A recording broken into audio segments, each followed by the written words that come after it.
Does total body detox with fasting or juice cleansing work? Well, I don't think so. There are no credible studies that show benefit. Risks are possible, and everyone is trying to get your money for supplements, programs, and books. Let's explore the evidence together.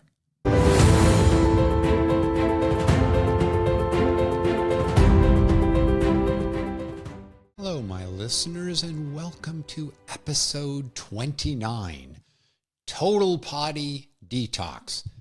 Sadly, where hype outpaces science. Well, you've probably heard this. Detox your body of toxins.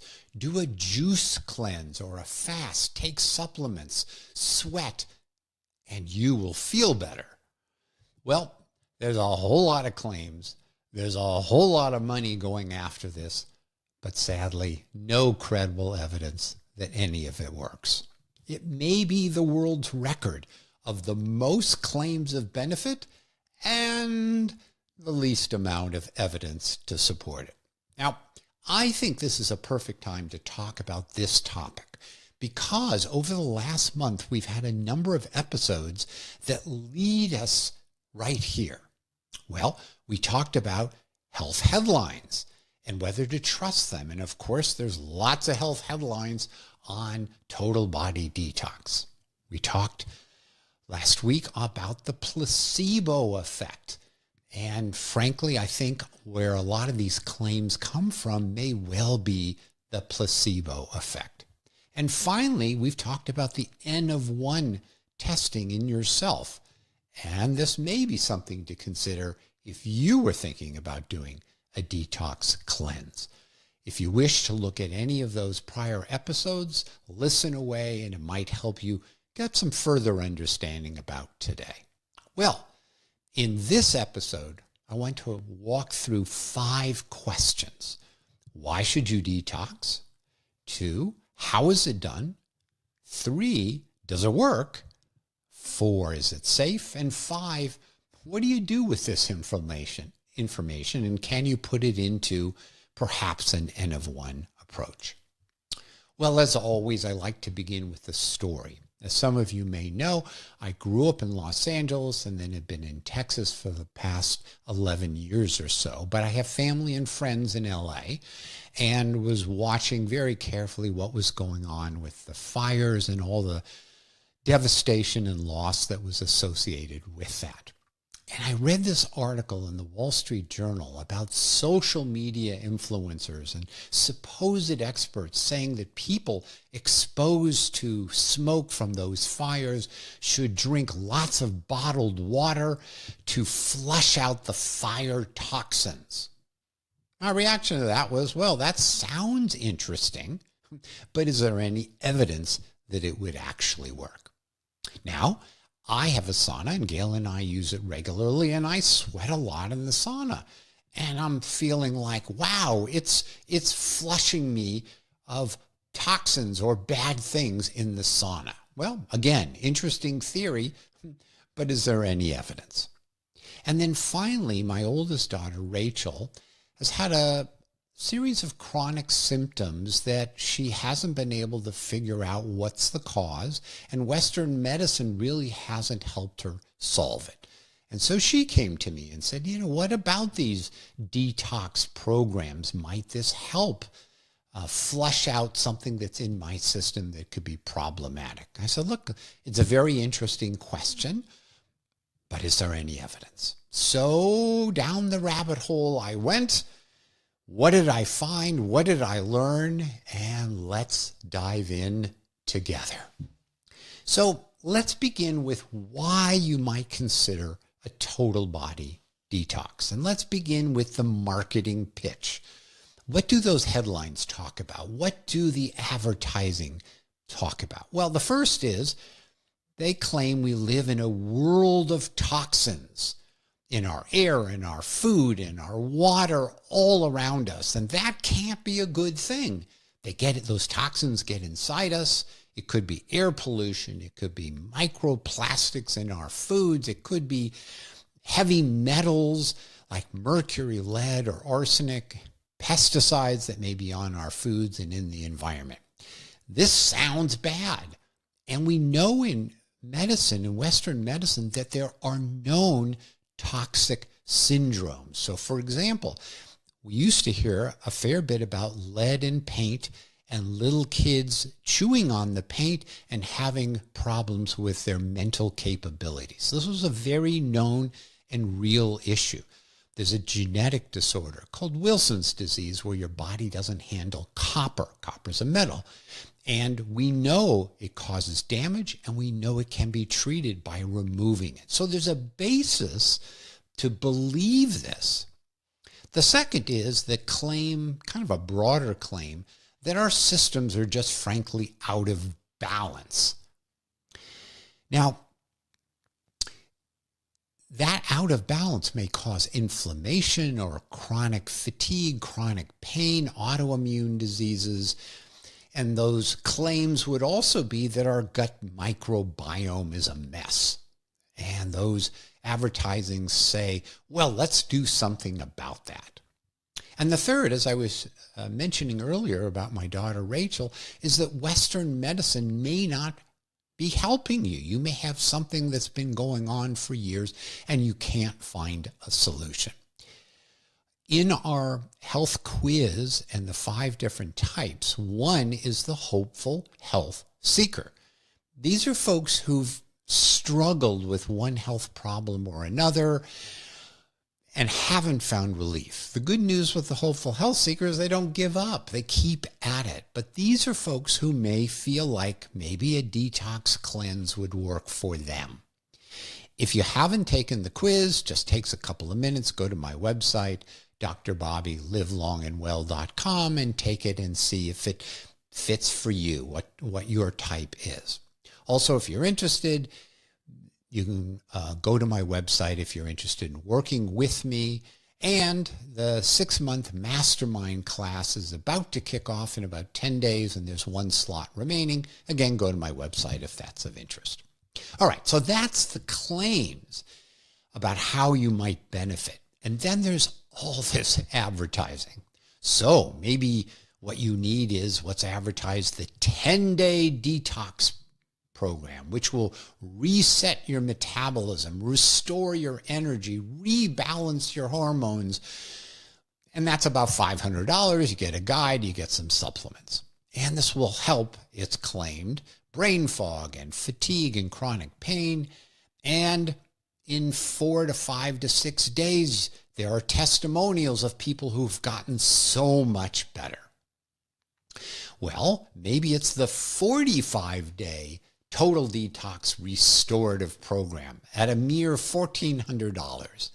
And this was created, they say, to detoxify heavy metals and chemicals and unwanted organisms. And it's going to help eliminate acidity and restore alkaline reserve and so on and so forth. And you get with that $1,400 some supplements and a guidebook and so on and so forth. Well, there's lots of books on cleanses. Their titles are things like Cleanse to Heal, 10-Day Green Smoothie Cleanse, Dr. Sebi's Mucus Cleanse, Parasite Cleanse, the Panacea Cleanse, the Liver and Gallbladder Miracle Cleanse. No lack of books. And then there are supplements that are advertised everywhere. They may cost $10, $40. They may cost more. You can get a 7-day detox cleanse for your whole body with various pills that might have senna leaf and vitamin C and apple cider vinegar and so on and so forth. And lastly, a lot of practitioners are pushing it. Now, not typically Western practitioners, but 95% of naturopathic doctors in a recent survey used detox therapies. So it's a perfect storm of compelling theories, unmet needs where people do have problems, and for-profit incentives. So that's kind of why it's done. Now, let's explore a little bit about how it's done. Now, these are generally short-term diet and activities that will supposedly eliminate toxins. So there's a couple of components of a typical detox cleanse. The first is take less bad stuff in. So for a period of days, maybe a week or two or more, you'll do either total fasting with just water, it might be a juice fast, or a very restricted diet. So less stuff goes into you that might be causing you problems. So that's the first element. The second element is adding good stuff or supposed good stuff to your body. So there may be cleansing foods and spices like coriander or citric acid or supplements that will help your body. And then lastly, many of these include a flushing process, which could be diuretics to promote kidney flow, laxatives for your GI tract to flush things out of your system. They might suggest that you do lots of sweating in a sauna or something like that. Or they may even include colonic cleanses like enemas and laxatives. So this is what it entails. And now part 3, the all-important question, does it work? Well, God created us and gave us kidneys and livers. And the kidney and the liver are already in the toxin removal business. So now the question is, do these additional programs and supplements and approaches, does it add to what our liver and our kidney already does for it? So what's the best case that this might actually have a role in helping people feel better? As I mentioned earlier, there are known overload diseases: iron overload, arsenic overload, lead overload. And there are medicines called chelating agents that you take and it binds to the toxins and then that's removed from the body. Now, this is really, really true and very helpful for these very uncommon situations. If you had a poisoning, maybe a drug overdose or something like that, we might give you activated charcoal, which you would take by mouth. It would bind the toxins in your gut and excrete it so your body didn't absorb it. And there are really true known food intolerances, whether it's eggs or nuts or something like that, and removing that from your diet can actually help you feel better.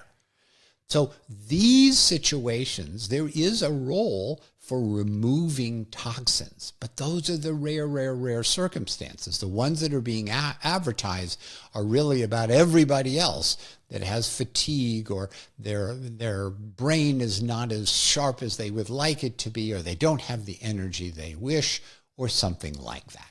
Now, is there any evidence that it works, these approaches work for the more typical symptoms? And I did find some evidence that it works. That is, if you're a fish or you're a mouse. So one set of studies looked at coriander and citric acid that could potentially bind metals. And in fact, in rainbow trout, it reduced cadmium levels. And in mice, it reduced lead. But again, not in people, in smaller, lesser organisms.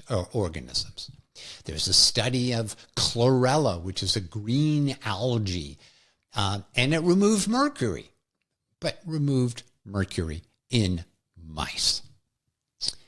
But when we turn to people, which is really what we care about, we're not necessarily trying to help our mice or our trout, no credible evidence. Let me repeat that. No credible evidence. And there's 3 ways to look at this. The first is there was a systematic review. Again, this will be in the show notes if you're interested in going and taking a look at it. And they looked at all the human studies they could find, and there were some studies, but they were all highly flawed, and there was no randomized placebo-controlled trial that showed benefit. So that's the first. The second is a branch of the NIH, which is called the National Center for Complementary and Integrative Health, came out with its statement. Again, no credible evidence that any of this works. And then lastly, Dr. Bobby's assessment. I've looked at all these documents. I've looked at the literature. I have not found credible, controlled trials with scientific rigor and placebos to show that the benefits they purport to cause actually happen. Now, if you have some evidence, by all means, send it to me. I would always want to learn and do better. Now, there was a rare study where they did a randomized trial with placebo of a supplement packet that had papaya and peppermint and fenugreek and ginger and senna. And folks took it for 4 weeks. There was also a placebo control. And these are folks that had some GI problems, tummy problems. And they also looked at blood markers and blood body composition. What happened? There was no difference. So the one study that was published that I could find that was done in a rigorous fashion showed no benefit. So that's where I am. But what about sweating? I'm in my sauna, sweat's coming off of me, maybe bad stuff is coming out of my body into my sweat. Well, there was a systematic review of 24 studies, and it turns out your sweat does contain certain metals. But it's in tiny amounts that won't accomplish the goal of removing large amounts from our body. And those studies had a lot of flaws. They didn't just take sweat that dripped off you. As you might anticipate, you would need to kind of scrape your skin and get the sweat and put it in a little container and then measure things. But when you do that, you're actually scraping your cells, skin cells, as well as just having the sweat. So there's a lot of contamination and it's not clear what's going on. But in any event, it was a very small amount and it doesn't look like you can sweat your way to having that work. So people say to me, well, but Dr. Bobby, I read about how people said it worked and how they felt so much better so quickly. And the rubber meets the road. What is truth here? Well, I am guessing that you have an inkling, if you've listened to my prior episodes, about where some of those testimonials are coming from. And I'm assuming that these are genuine patient experiences. Well, the first is the placebo effect. These are individuals who feel like it's going to help them and they feel better. Again, the scientific studies don't show objective improvement, but people feel better, and it may well be the placebo effect. Do take a listen to my last episode. The other thing that happens with these cleanses is you may lose water weight because, again, you're not eating very much for some number of days. And so when that happens, you might feel skinnier, feel lighter, and feel better. That's not because of the cleanse per se. It's just because you've lost a little bit of weight, water or otherwise, and you temporarily feel better. Of course, when you start eating again, that weight may be back in a couple of days, and then the symptoms return. And finally, doing something like this gives us agency. It feels like we're being proactive. We're doing something. And we always feel better, or we may feel better when we feel like we're taking charge of our health. So to sum up that section, I don't feel there's evidence that supports the claims. Now, is it safe? Because Dr. Bobby, what have I got to lose? Now, generally, these are safe, but it's not without risks. This industry with supplements and claims about cleanses, it's not regulated. So there's really not much out there about safety. We don't really know. Now, for a short term, a couple of days, it sure seems okay. Now, of course, you should talk to your doctor. But if you do something like this for a long period of time, 10 days, 2 weeks, 3 weeks, you could get nutritional deficiencies because you're not eating your normal diet. You might get some protein deficiencies, which will hurt in terms of your muscles, and you might get vitamin deficiencies. And that's where some of the supplements are touted to kind of support that. If you're a diabetic and your blood sugar is, up and down, and you basically stop eating normal foods and you're still on your diabetic medications, that can cause real problems for your blood sugar. So for a diabetic, it can be a problem. And if you have kidney disease and you're not managing your fluids and electrolytes as well as you could, again, this could be problematic. And anytime you use diuretics or laxatives for a prolonged period of time, yes, you can get into some electrolyte imbalances. Okay, so what do we do with this information? Well, I don't find credible evidence that total body detox works. And I want to save you, as always, time, money, and potential side effects. If you feel like you really have nothing else to try and you want to try a detox cleanse, okay, but maybe do it in the setting of an N of 1 trial where you're very careful about measuring your baseline with something objective. You try it, you then measure it again, you then go back to your prior diet, etc., and repeat that as often as you wish. But of course, always talk to your doctor before. And if you're interested in the N of 1 approach, go to episode 27 of mine, or on my website, you can find an article about N of 1 and how to approach it and how it might be helpful for you. So to wrap things up, we all want to live long and well. I don't, however, find evidence to support detox cleanses as the solution. By all means, let me know other topics you're interested in, and for now, goodbye.